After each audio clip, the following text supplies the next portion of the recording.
Year 1850 को दिखाते हुए इस मूवी का स्टार्ट होता है। वहीं पर हमें एक राइटर दिखाया जाता है जो कि काफी फेमस था। वो राइटर इस जगह का नहीं था बल्कि वो यहाँ पर किसी से मिलने आया था। वो राइटर एक घर के डोर पर नॉक करता है, लेकिन उस घर में जो लेडी रहती थी वो उस राइटर को वापस जाने के लिए बोलती है क्योंकि वो समझ रही थी कि शायद वो कोई कस्टमर होगा। लेकिन वो राइटर उस लेडी को अपने बारे में इंट्रोड्यूस करवाता है कि मैं एक राइटर हूँ, ना कि कोई कस्टमर। वो लेडी फौरन समझ जाती है और दरवाजा खोलकर उस राइटर को अंदर बुला लेती है। वो राइटर इस घर में इस लेडी के हस्बैंड से मिलने आया था और इस लेडी के हस्बैंड का नाम थॉमस था जो कि एक बूढ़ा इंसान था। यहाँ पर वो राइटर उस बूढ़े आदमी यानी थॉमस से कोई स्टोरी सुनने आया था, लेकिन जैसे ही वो राइटर थॉमस से मिलता है थॉमस उसकी इंसल्ट करने लगता है कि क्या तुम पागल हो, इतनी दूर से सिर्फ मुझसे मिलने आए हो। लेकिन वो राइटर थॉमस के गुस्से को इग्नोर करता है। वो थॉमस को कहता है कि मैं आपके पास एक कहानी सुनने आया हूँ। यहाँ पर वो राइटर थॉमस को पैसों की ऑफर भी करता है कि अगर आप मुझे वो कहानी सुना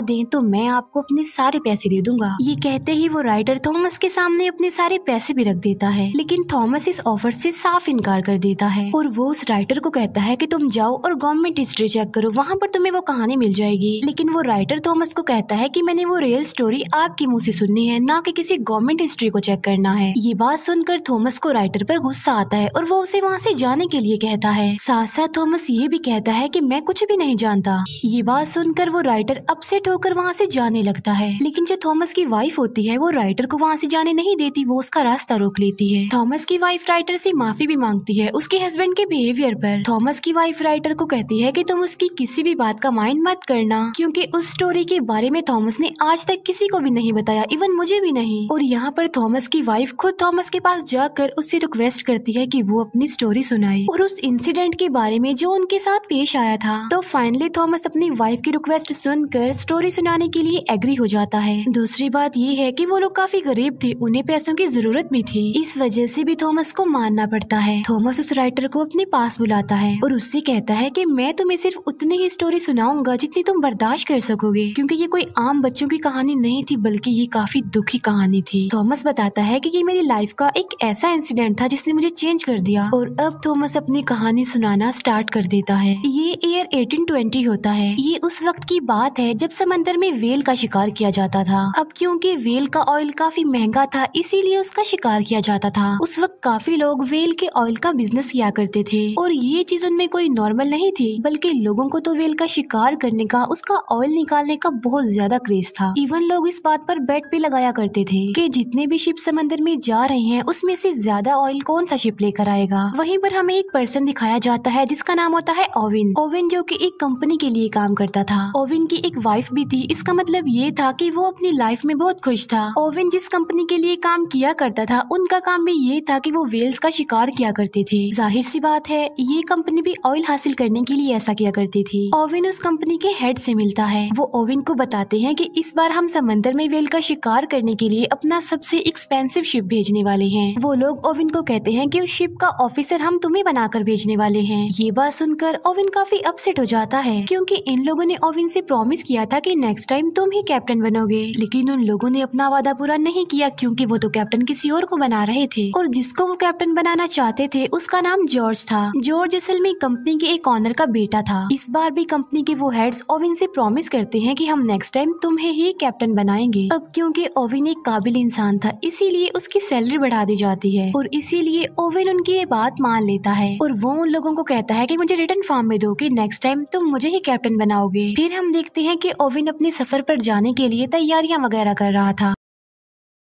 ओवेन की वाइफ उसके जाने पर ज्यादा खुश नहीं थी। वो ओवेन को कहती है कि तुम मुझसे प्रॉमिस करो कि तुम सही सलामत जल्द से जल्द वापस आओगे। ओवेन की वाइफ उसे एक लॉकेट भी पहना देती है ताकि ओवेन को उसका ये प्रॉमिस याद रहे। इसके बाद हमें वही लड़का जॉर्ज दिखाया जाता है जो कि कैप्टन था। वहीं पर जॉर्ज का फादर भी था। जॉर्ज का फादर उसे कहता है कि बेटा जाओ और कामयाब होकर ही वापस आना। फिर वो सब लोग जिन्होंने शिकार पर जाना था वो एक जगह पर आकर इकट्ठा हो जाते हैं। उन लोगों को भेजने के लिए वहाँ पर सिटी के काफी लोग भी आए होते हैं। वहीं पर हमें एक यंग लड़का दिखाया जाता है जिसका नाम होता है थॉमस। जी हाँ, बिल्कुल ये वही यंग थॉमस है जो हमें स्टोरी सुना रहा है, जो कि अब बूढ़ा हो गया है। थॉमस जो कि शिकार के लिए फर्स्ट टाइम जा रहा था समंदर में। उसी शिप पर ओवेन का बचपन का फ्रेंड भी था और उसके बाकी फ्रेंड्स भी थे और साथी थे। इसके बाद ओवेन और कैप्टन जॉर्ज एक दूसरे से मिलते हैं और बस यहीं से उन दोनों की नोकझोंक शुरू हो जाती है, क्योंकि जॉर्ज अपने कैप्टन होने का रोब ओवेन पर जमा रहा था। लेकिन ओवेन तो कुछ भी नहीं कर सकता था क्योंकि जॉर्ज कैप्टन था और उसे उसके अंडर ही काम करना था। फिर ये लोग अपने सफर पर चल पड़ते हैं और थोड़ी ही दूर जाते ही शिप में खराबी हो जाती है। ऐसा फील हो रहा था कि जैसे शिप एक जगह पर फंस गया हो। लेकिन यहाँ पर ओवेन अपने स्किल्स का इस्तेमाल करके उस डिफिकल्ट कंडीशन को टैकल करता है बहुत अच्छे से। अब जाहिर सी बात है ओवेन ऐसा इसलिए कर पाया क्योंकि वो बहुत ज्यादा एक्सपीरियंस था। लेकिन जो कैप्टन जॉर्ज था वो ऐसा बिल्कुल भी नहीं था। मतलब ये कि उसमें कोई भी ऐसी स्किल्स, ऐसी एबिलिटीज नहीं थी। इसीलिए जब वो ओवेन की एबिलिटीज, ये स्किल्स देखता है तो वो जेलस हो जाता है ओवेन से और इस बात का बदला वो रात को डिनर पर ओवेन से लेता है। जॉर्ज ओवेन की काफी इंसल्ट करता है कि तुम गरीब हो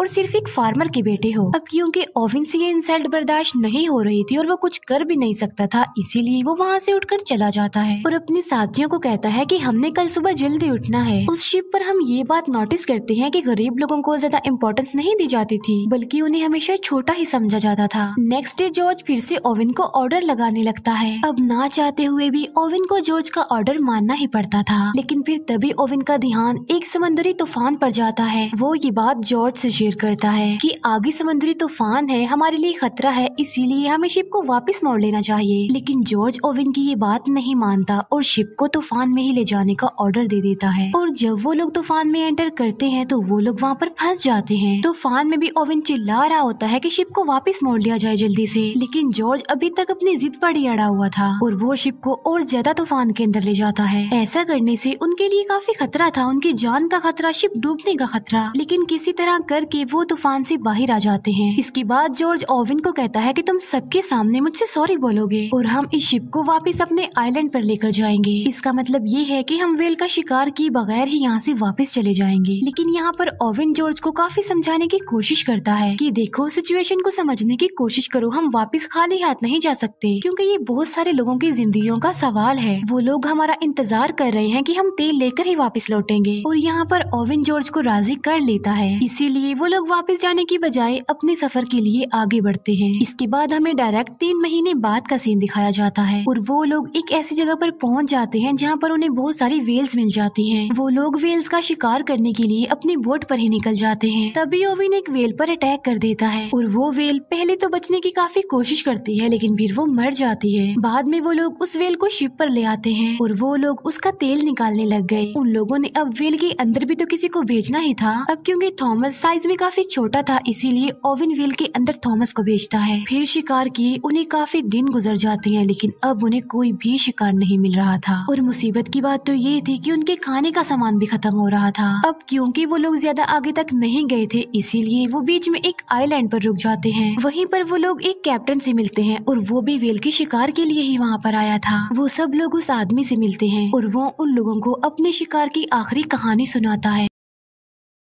वो बताता है कि हम समंदर के बिल्कुल बीचों बीच आ गए थे जहाँ पर उनका सामना समंदर की सबसे बड़े वेल से हुआ और वो वेल बहुत ज्यादा लंबा और बड़ा था जिसे ग्रेट वेल कहा गया है। लेकिन ग्रेट वेल ने उनके शिप पर अटैक कर दिया जिससे उनका शिप डिस्ट्रॉय हो गया, जिससे कैप्टन का एक हाथ और एक बाजू टूट गया और उसके बाकी साथी भी मर गए। लेकिन वो लोग उसकी बातों को सीरियस नहीं लेते। वो सोच रहे थे कि ये कोई मनगढ़ंत कहानी सुना रहा है, इसीलिए वो कैप्टन वहाँ से चला जाता है। लेकिन अब इन लोगों के दिल में लालच आ गई थी कि हमें भी उस जगह पर जाना चाहिए जहाँ पर वो ग्रेट वेल है। इसके बाद वो उस लोकेशन पर जाने के लिए आगे बढ़ते हैं। फिर हमें डायरेक्ट 14 महीने बाद की कहानी दिखाई जाती है और इतना ज्यादा सफर करने के बाद फाइनली वो उस जगह पर पहुँच जाते हैं जिसका उस कैप्टन ने इन लोगों को बताया था और जहाँ पर वो ग्रेट वेल था। वो सब लोग अपने अपने हथियार लेकर, बोट्स लेकर उस जगह पर जाने लगे। अभी वो लोग आगे बढ़ ही रहे होते हैं कि ओवेन की बोट पर कोई अटैक कर देता है जिसकी वजह से वो लोग बोट से गिर जाते हैं और यहाँ पर वो लोग फर्स्ट टाइम अपनी आंखों के सामने इतना बड़ा वेल, वो ग्रेट वेल देखते हैं। ये बिल्कुल वैसा ही वेल था जैसे उस कैप्टन ने स्टोरी सुनाई थी, लेकिन वो ग्रेट वेल फिर वहाँ से जाने लगी। लेकिन ओवेन के जो बाकी साथी थे वो अभी तक बोट में ही बैठे हुए थे, इसीलिए मौके का फायदा उठाकर वो एक वेल पर अटैक कर देते हैं, जिससे वो वेल को तो मारने में कामयाब हो जाते हैं। लेकिन उन्हें ऐसा करता देख वो ग्रेट वेल देख लेती है, इसीलिए वो सीधा आकर उनकी शिप पर ही अटैक कर देती है, जिसकी वजह से शिप डूबने लगती है। जॉर्ज भी बोट में बैठा हुआ ये सब कुछ देख रहा था, इसीलिए वो उस वेल को वहीं पर छोड़कर वापस अपने शिप की तरफ आने लगता है। अब क्योंकि उनका शिप डूबने लगा था तो इसीलिए जॉर्ज सबको ऑर्डर देता है कि वो शिप को छोड़ दे जल्दी से। वो सब लोग अब बोट्स में आ गए और जितना भी खाना पीना उनके हाथ लग गया था वो उसे ले लेते हैं। इसके बाद नेक्स्ट मॉर्निंग हम देखते हैं कि वो वहाँ से निकलने के लिए समुद्री मैप को देख रहे थे, लेकिन उन लोगों का वहाँ से निकलना अब काफी मुश्किल हो गया था, क्योंकि वो लोग फिर से एक समुद्री तूफान में फंस चुके थे। इसी तूफान में ओवेन का बचपन का फ्रेंड भी काफी इंजर्ड हो जाता है। अब आहिस्ता आहिस्ता दिन गुजरने लगे। ओवेन अपनी जख्मी फ्रेंड की मदद किया करता था, जबकि ओवेन के बाकी साथियों को वो सिर्फ बोझ ही लग रहा था और कुछ नहीं। इसके बाद हमें एक महीने बाद की स्टोरी दिखाई जाती है, जहाँ पर इन लोगों के पास अब खाना भी खत्म हो गया था। उनकी हालत इतनी ज्यादा खराब हो गई थी कि अनकरीब वो मरने वाले थे। लेकिन तभी उनके एक साथी को जमीन नजर आ जाती है, इसीलिए उन्हें थोड़ी तसल्ली हो जाती है और वो उस जमीन की तरफ जाने लगते हैं। अभी वो लोग बस किनारे तक पहुँचने ही वाले होते हैं कि ओवेन को वहाँ पर कुछ फील होता है, और वो कोई और नहीं बल्कि ग्रेट वेल थी,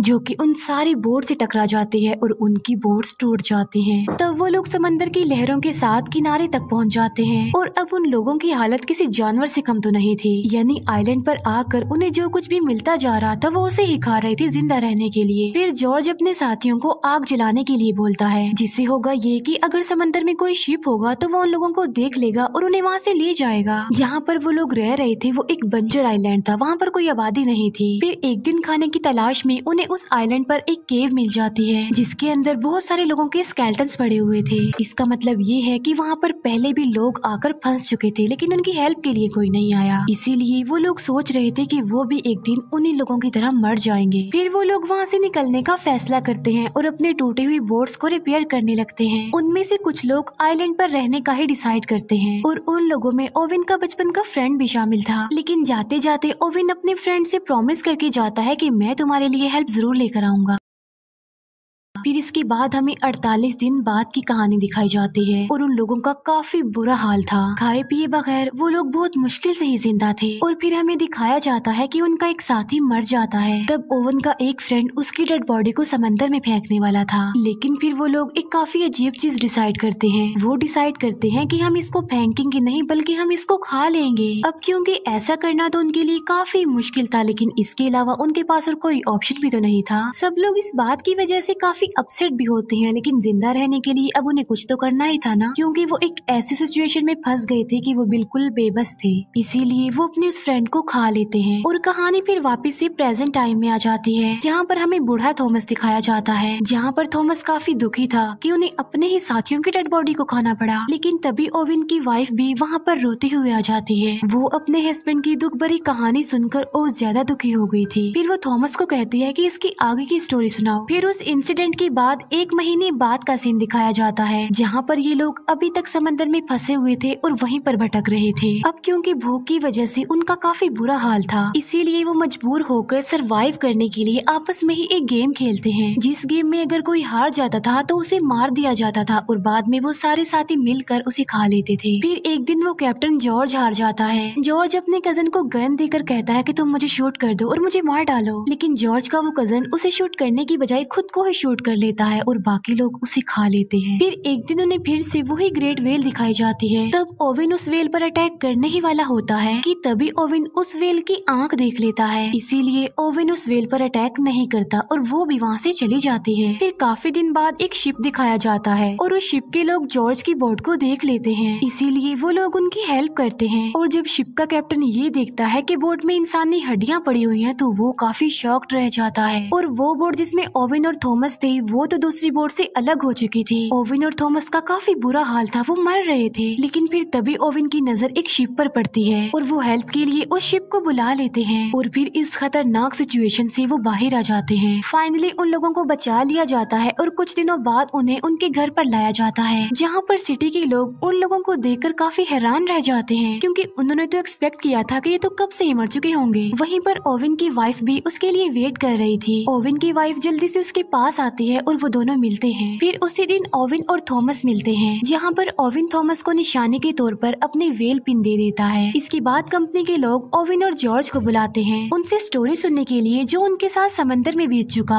अब क्योंकि उनकी बात पर बिलीव तो किया जाने वाला नहीं था, इसीलिए ओविन वहाँ से जाने लगता है। ओविन जाते जाते जॉर्ज को कहता है कि तुम अपने कैप्टन होने का फर्ज अदा कर दो, इन्हें सब कुछ सच सच बता दो। जहाँ पर जॉर्ज पहले तो झूठ बोलता है, लेकिन फिर वो सारी बात सच बता देता है। लेकिन कंपनी के जो लोग होते हैं वो कोई मन गढ़ंत कोई झूठी कहानी ही बता देते हैं। इसके बाद हमें फिर से ओविन दिखाया जाता है। अब क्योंकि ओविन को अ काइंड ऑफ नई जिंदगी मिली थी, इसीलिए वो अपनी न्यू लाइफ का बड़े अच्छे से स्टार्ट लेता है और वादे के मुताबिक उसने उस आइलैंड पर अपने फ्रेंड के पास कोई बोट भी भेज दी। लेकिन अब काफी देर हो चुकी थी क्योंकि ओविन का फ्रेंड मर चुका था। और यहाँ पर थॉमस की कहानी कंप्लीट हो जाती है। कहानी सुना देने के बाद थॉमस उस राइटर से पूछता है कि क्या तुम इस कहानी को दुनिया के सामने लाओगे, जिस पर राइटर कहता है कि जी हाँ, लेकिन मैं इस स्टोरी को एक ऐसा मोड़ दूंगा जो कि रियल इंसिडेंट पर बेस्ड होगी। इसके बाद हमें काफी महीनों बाद का सीन दिखाया जाता है, जहाँ पर हम देखते हैं कि उस राइटर ने बुक लिख दी और वो काफी फेमस भी हो गया। और इसी के साथ ही ये मूवी यहीं पर एंड हो जाती है। Thank you for watching.